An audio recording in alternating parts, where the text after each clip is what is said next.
ወደ አሜሪካ ለመጓዝ $20,000 አሜሪካ ለአንዳንድ ቢዝነስና ቱሪስት ቪዛ መልካቾች የቪዛ ማስያዣ ገንዘብ እስከ $20,000 ሊያደርስ የሚችል አዲስ መመሪያ አስታውቋል። መመሪያው ኢትዮጵያን ጨምሮ 50 ሀገራት በዝርዝር ውስጥ ተካተዋል።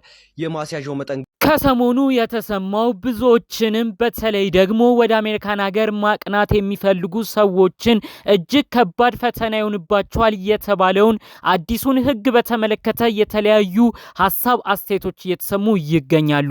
ጠቅለል ባለ መልኩ አሁን ላይ ወደ አሜሪካን ሀገር ለማቅናት ወይም ለመሄድ ሲታሰብ ከባድ ሕግ ወጥቷል ተብሎ ስለተወራው ጉዳይ እንዲሁም ደግሞ ወደ አሜሪካን ሀገር ማቅናት ወይም መሄድ የሚፈልጉ ሰዎች ይህንን እድል ይሞክሩም ተብሎ ስለተሰማው አዲስ መረጃም በዝርዝር ሁሉንም ልናስደምጣችሁ ብቅ ብለናል።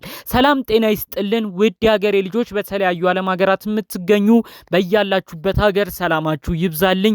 ዛሬም አዳዲስ በሆኑ መረጃዎች ብቅ ብለናል። ለዚህ ቻናል አዲስ ከሆናችሁ ሰብስክራይብ በማድረግ ሁሌም የምንለቃቸው ቪዲዮዎች እንዲደርሱ ይሁን። ቀጥታም ይዘን ወደ መጣነው ዝርዝር መረጃዎቻችን እናመራለን። ወደ አሜሪካን ሀገር ለማቅናት የሚያስቡ ሰዎች ከባድ ፈተና እየገጠማቸው እንዳለ በብዙ ቦታ እየሰማን ይገኛል። እንግዲህ አሁን ደግሞ አዲስ የወጣ የተሻሻለ ሕግ አለ።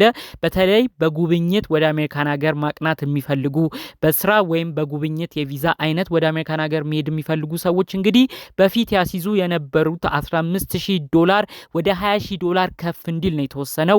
ይህም አሰራር በቅርቡ ወደ ስራ እንደሚገባና ተግባራዊ እንደሚደረግ ባለፉት ቀናቶች ላይ እንግዲህ የአሜሪካን ሀገር የውጭ ጉዳይ ቢሮ አሳውቋል ማለት ነው። ይህ አሰራር እንግዲህ አመት ይጠጋዋል ተጀምሮ ነበር። ነገር ግን ይጠይቁ የነበረው ማስያዣ $15,000 ነበር። ይህም እንግዲህ ተንተን ሲደረግ ለምሳሌ አንድ ግለሰብ ከኢትዮጵያ ወደ አሜሪካን ሀገር በጉብኝት ወይም በቢዝነስ ቪዚት መውጣት ቢፈልግ አሜሪካን ሀገር መሄድ ቪዛ ከተመታለት ያንን $15,000 እንዲያስዝ ይገደዳል።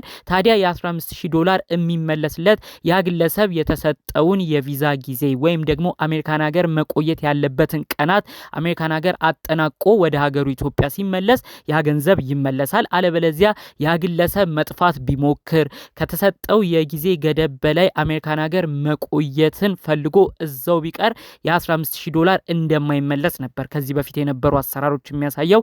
ታዲያ ይህንን የገንዘብ መጠን ደግሞ አሁን ላይ ወደ $20,000 ከፍ በማድረግ ነው እንግዲህ ተግባራዊ ለማድረግ ወደ ስራም ለማውረድ ከሰሞኑ ዜናዎቹ የተሰሙት ማለት ነው። ይህ ዜና እንግዲህ 50 ሀገራቶች ላይ ነው ተግባራዊ የሚደረጉት።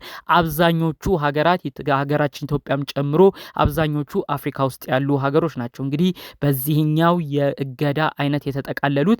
ታዲያ ከእንደዚህ አይነት ጉዳይ ጋር ተያይዞ ብዙዎች በድንጋጤ በመሆን እንዲሁም ደግሞ በሀሳብ በመሆን ይህ ገንዘብ እንዴት ሊሞላ ይችላል?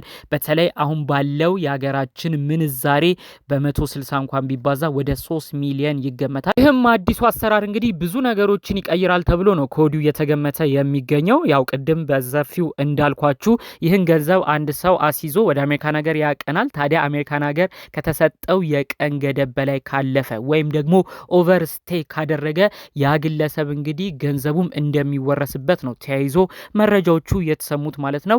እንግዲህ ከዚህ ከሰሞነኛው ከሚወጡ የተለያዩ ማሻሻያዎች አንጻር በተለይ ብዙ ሰዎች እየሞከሩት ያሉት እድል በጉብኝት ነበር ወደ አሜሪካን ሀገር እያቀኑ የነበረው። ታዲያ ወደ አሜሪካን ሀገር ለሚያቀኑ ሰዎች ደግሞ ይህ አዲሱ የተሻሻለው ትልቅ ማነቆም እንደሚሆን ነው በዚሁ መረጃው የተሰማው። ታዲያ አንድ ግለሰብ $20,000 ሊያስዝ የሚችለው ቪዛ የሚሰጠው አካል ወይም ደግሞ ኢንተርቪው በሚደረግበት ጊዜ ያ ሰው ኢንተርቪው የሚያደርገው አካል ይሄን ያህል ገንዘብ አሲዝ ብሎ እንግዲህ ሊጠይቀውም እንደሚችል ገንዘቡ ሊቀንስ ነገር ግን ከፍ ሊል እንደማይችል ነው አብሮ መረጃው የተሰማው። አንድ ግለሰብ እንግዲህ ወደ አሜሪካን ሀገር በጉብኝት አቀናለሁ ሲል እስከ $20,000 ሊጠየቅ ይችላል እንዲያሲዝ። ነገር ግን ከ$20,000 አነስ ባለመልኩም የሆኑ ገንዘቦች እንዲያሲዝ ይጠየቃል። ትንሹ የነበረው ጣሪያ $5,000 እሱም ሙሉ ለሙሉ እንዲሰረዝ ከ$5,000 በላይ ነገር ግን ከ$20,000 ያላለፈ እንደ ሰውየው አይነት እዛ ጋር ደግሞ ቪዛውን እንደሚሰጠው የቪዛ ኦፊሰሩም ውሳኔ አይነት እንግዲህ ይሄን ያህል ገንዘብ አሲዝ ሊባል ይችላል ማለት ነው። እንግዲህ ከወራቶች በፊት ሀገራችን ኢትዮጵያ ጨምሮ በ75 ሀገራቶች ላይ ከባድ ሕግ ወጥቶ ነበር። ይኸውም በኢሚግራንት ቪዛ ወይም ቋሚ መኖሪያን አመልክተው ወደ አሜሪካን ሀገር ማቅናት ለሚፈልጉ ማለትም እንግዲህ የትዳር አጋሮቻቸው ጋር ልጆች እናቶቻቸው እናት ልጆቻቸው ጋር በቋሚነት ወደ አሜሪካን ሀገር ማቅናት የሚፈልጉ ሰዎች ይህ ከባድ ህግ ወጥቶ መሄድ እንደማይችሉና ሀገራችን ኢትዮጵያ ጨምሮ 75 ሀገራት ላይ ኢሚግራንት ወይም ቋሚ ነዋሪነትን አመልክቶ ወደ አሜሪካን ሀገር መግባት እንደማይቻል የተለያዩ መረጃዎችን ሰምተን ነበረ። ይህንንም ተከትሎ እንግዲህ ሀገራችን ኢትዮጵያ ጨምሮ ነን ኢሚግራንት ቪዛ ወይም ደግሞ ጊዜያዊ ቪዛዎችን እያመለከቱ ነበር ሰዎች ወደ አሜሪካን ሀገር ያቀኑ የነበረው።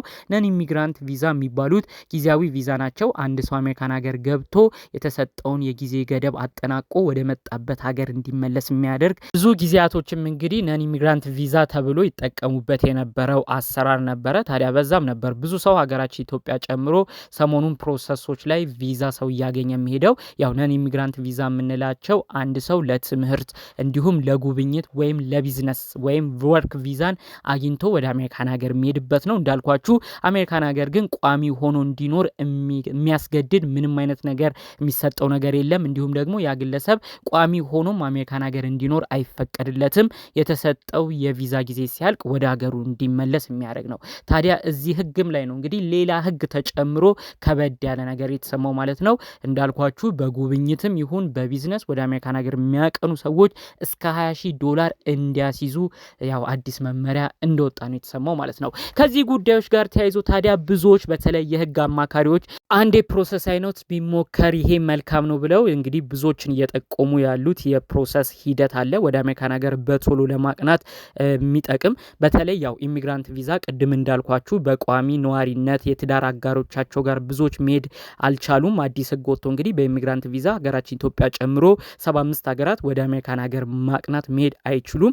ከዚህ ጉዳይ ጋር ተያይዞ ታዲያ ሰዎች ተጋብተው ከሚሄዱ ሳይጋቡ በፊት ፊያንሴ የሚባለውን የቪዛ አይነት ቢሞክሩ መልካም ነው። ፊያንሴ ማለት አንድ ሰው ከመጋባቱ በፊት በእጮኝነት እንዳለ የአሜሪካን ሀገር ዜግነት ያለው ግለሰብ ከሆነ እንግዲህ ያንን የእጮኛውን ካለበት ሀገር ወደ አሜሪካን ሀገር ማምጣት ይችላል። እሱ የቪዛ አይነትም እገዳም አልወጣበትም። የፕሮሰስ ጊዜውም አጠር ስለሚል ብዙ ባለትዳሮች እንግዲህ ተጋብተው ፕሮሰሳቸውን ከሚጀምሩ ሳይጋቡ በፊት በእጮኝነት እንዳሉ ፊያንሴ ቪዛን አመልክተው ያንን የትዳር አጋራቸው የሚሆን ግለሰብን ወደ አሜሪካን ሀገር ካመጡ በኋላ በ90 ቀናት ውስጥ እንግዲህ ከዛ ግለሰብ ጋር በመጋባት እዛው ወረቀታቸው እንዲያስተካክሉ ቢያደርጉ መልካም ነው። ብዙዎች የሚያስቡት ነገር ግን ብዙዎች ቢጠቀሙበት መልካም ነው የሚባል የፕሮሰስ ጊዜውም አጠር የሚለው ፊያንሴ ቪዛ ነው በማለት ብዙዎች እየመከሩበት ይገኛሉ።